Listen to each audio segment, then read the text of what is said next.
Live while you can or leave while you can? I mean, I know it might just be a cynical quit, but this is a wedding after all. And that's exactly what you're thinking when you're standing at the altar, isn't it? Live or leave? And you have to live because you do love her in some way. It's not exactly a science. An arrow doesn't fall from the sky and point to the one you're supposed to be with. One day you just say it to someone. You say, I love you? And you basically phrased it as a question, but they accept it as a fact. And suddenly she's standing in front of you. In a $3,000 dress with tears in her eyes. And her nephew made the chuppah, so what do? You say, I was kidding, joking. No, you listen to the voice in your head that's screaming no, and you interpret it as nerves and you live, right? You choose to live because her whole family is there and her father's already threatened to kill you once. So you live.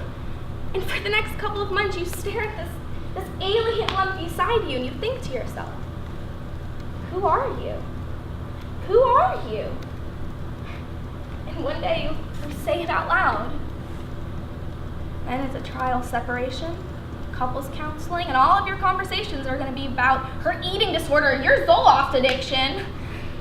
And before you know it, the whole relationship boils down to an animated eat card on your birthday. Last year it was rabbits. Happy birthday. But still, in the larger sense, it's better to have lived than left, right?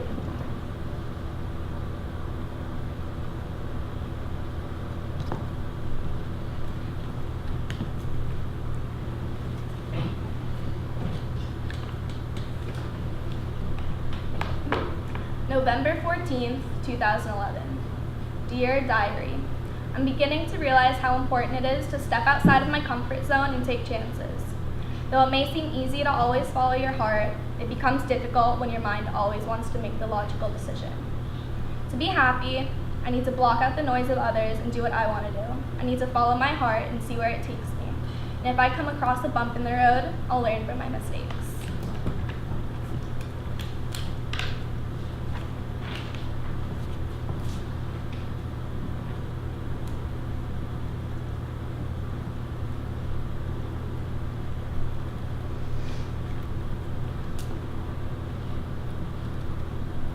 You came home just in time for the funeral, Stella.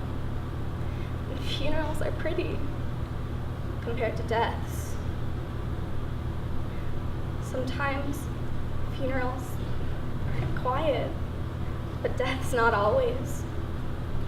Sometimes their breathing is hoarse, and sometimes it rattles, and sometimes they even cry out to you. Don't let me go. Even the old sometimes cry out. Don't let me go.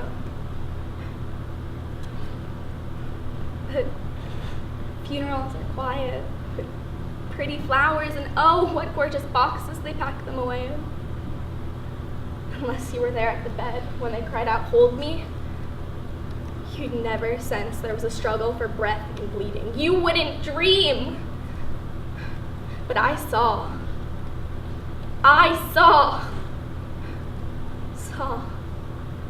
And now you have the nerve to say that I let the place go? How in hell do you think all this sickness and dying was paid for? Death is expensive, Miss Stella. And why, old cousin Jessie is right after Margaret's, hers! The Grim Reaper had set up his tent on our doorstep. Honey, he made Belle Reef his headquarters. Honey, that's how I let the place go. And who do you think left us a fortune to pay for this? Who do you think left us a cent of insurance? Only poor cousin Jessie. $100 to cover the cost of her coffin. That was all, Stella. That was all. And I with my pitiful salary at the school. So sit there. Say that I let the place go. I let the place go? Where the hell were you?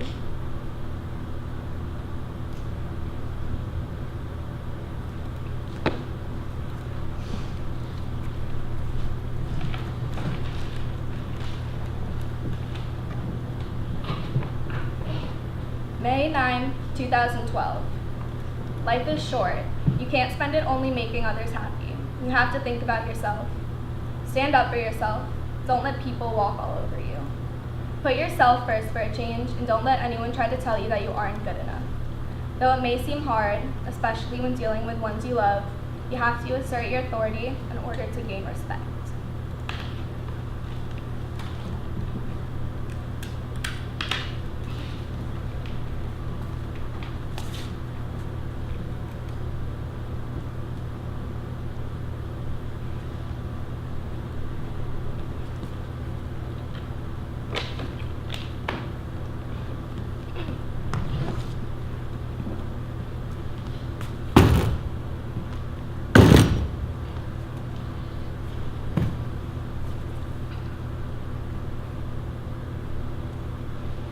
When I was at home with Papa, he told me his opinions about everything.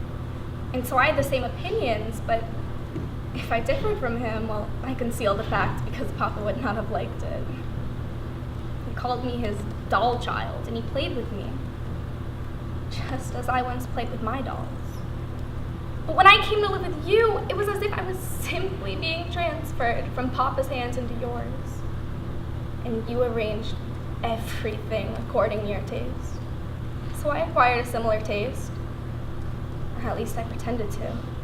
Looking back on it, it seems as if I've been just living here, a poor woman, like I've existed merely to perform tricks for you, Torvald. But you would have it so. You and Papa have committed a great sin against me, and it is your fault that I have made nothing of my life. I've never been happy here. I thought I was. It has not been so. And you are always so kind to me.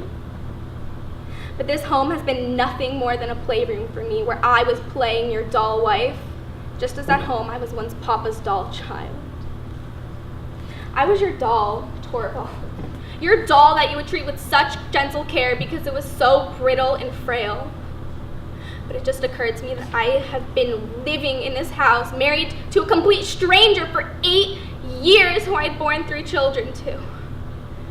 Oh, I can't bear to think of it. It's enough to tear myself to bits.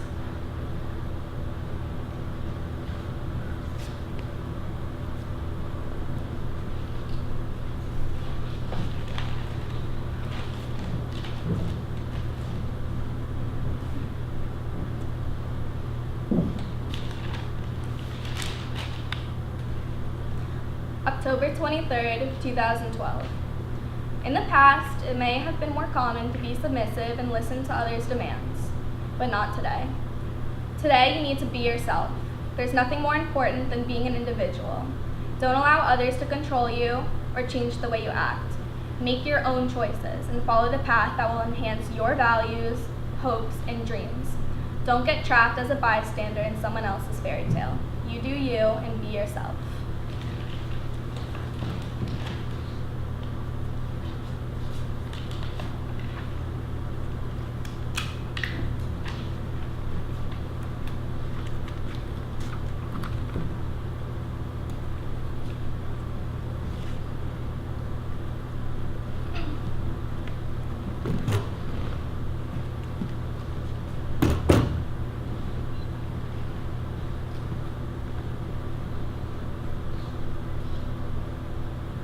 You ungently, Brutus, stole from my bed.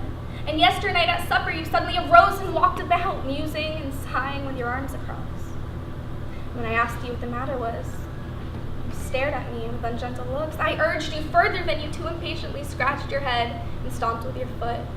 Yet I insisted, yet you answered me not, but with an angry wafture of your hand, which gave sign for me to leave you. So I did, fearing to strengthen that impatience which seemed too much enkindled, and withal hoping it was but an effect of humor, which sometime hath his hour upon every man. It will not let you eat, nor talk, nor sleep. And could it work so much upon your shape as it hath much prevailed on your condition, well, I should not know you, Brutus. My dear Lord, please make me acquainted with your cause of grief.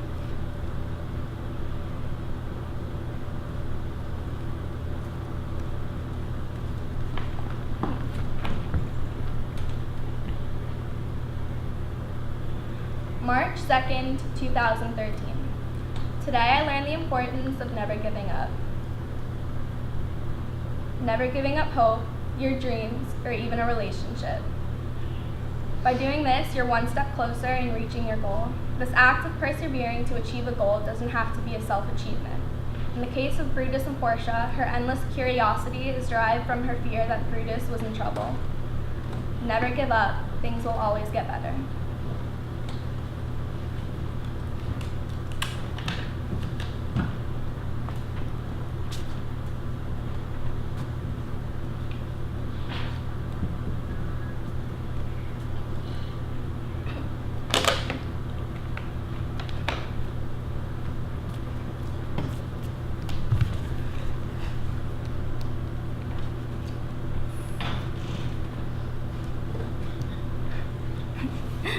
I know what you're thinking. You're thinking I'm crazy. You think I give a hoot. You people stare at my bags and ask me, why do you collect this junk? What do you call the ones who buy it? It is my belief that at some point or another we all ask ourselves the question, am I crazy? In my case, the answer came back a resounding yes. For instance, here I am standing at the corner of Walk, Don't Walk, waiting for the aliens from outer space to show up. They're late, as usual. You'd think with the knowledge of time travel they have, they could at least be on time for once. I told them I would meet them on the corner of Walk, Don't Walk around lunchtime. Do they even know what lunch means? I doubt it. And why did I say round lunchtime? Round. That probably confused them even more. I need to be more specific. I always do this. Ugh. See, this problem of time just points out how far apart we really are. Our ideas of time and space are different from theirs. For example, when we think of time and space, we think of coffee breaks, afternoon naps, leisure time, halftime activities, parole time, doing time, that time of the month, midlife crises, cocktail hour.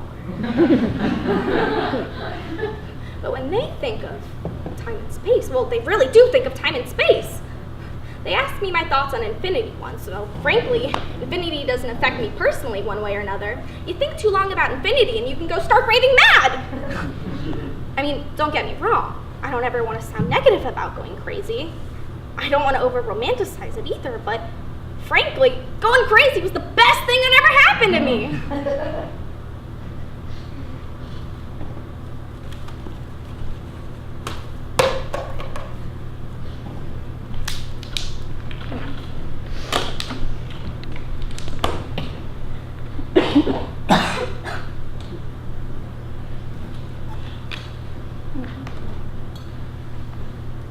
December 31st, 2013. Time is going by so fast, and to savor it, we need to make the most of every moment. I used to complain and feel anxious when I was waiting for something, but I've learned to appreciate the comforting downtime. It's important to understand that the journey can be just as great, if not better, than the destination itself. Though we may not understand why a school week feels like a year, or while winter break feels like an hour, we know that time is fleeting, and all we have is now. We need to make the most of our time and make every moment worthwhile. Whether you're homeless and crazy, or the wealthiest man on the planet, life is what you make it.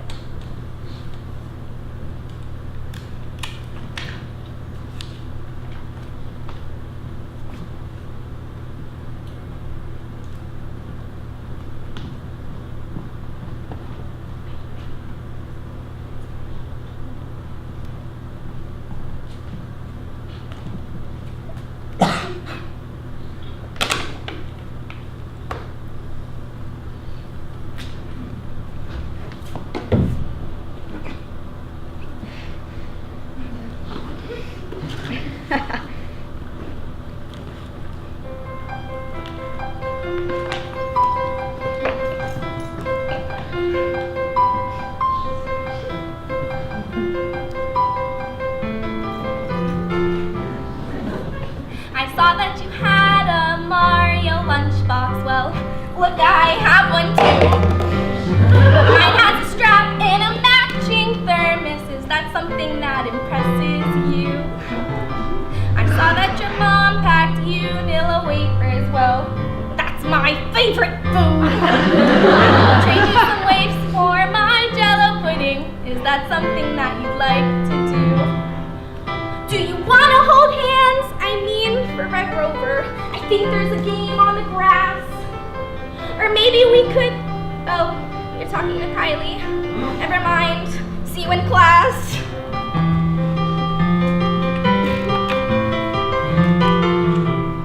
I noticed you noticed my crayon collection, and I noticed you were missing your blue. Well, you could borrow mine if you wanted. That's something that you'd like to do. Do you want to play games? I like to play ninja, or we could pretend we could fly. The reason I ask is because I think that I'd like... Never mind! Your mom's here, bye!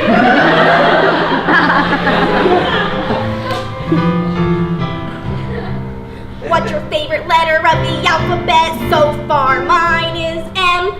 Do you like dogs? Mine's out in my mom's car. She's a lab, and her name is Genevieve. I have a question. Guess what? I'm turning 6 on Friday. My mom's bringing cupcakes to class. My dad can't come because he has work. He says Oblama takes half of what he makes. I don't know what that means.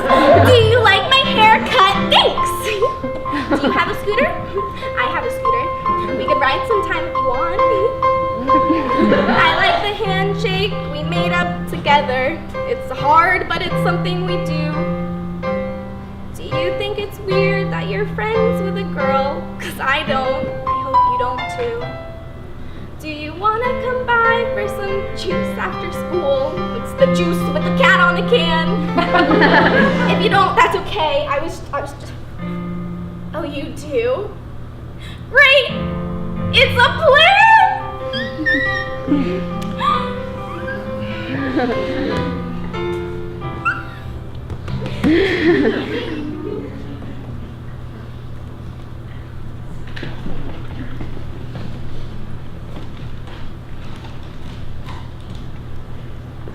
August 28th, 2014. If you want to succeed, you need to put yourself out there and stand out from the crowd. It's hard to be successful by laying low and waiting for things to happen to you. You have to work for what you want. Whether you want your crush to ask you out or you want to get hired for a job, it'll go unnoticed unless you put yourself out there. It's senior year and applying to college is stressful, but not because we lack the requirements and skills that the colleges ask for, but because I fear that my application won't stand out from the rest. We have to put ourselves out there.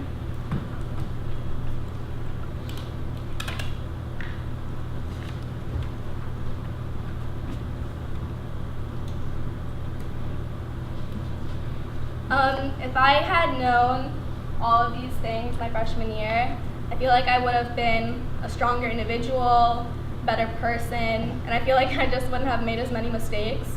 But that's what life's about. It's about learning who you are and making mistakes. So I feel like I've really had a chance to do that at Dreyfus. And thank you, and I hope you enjoyed my senior rep.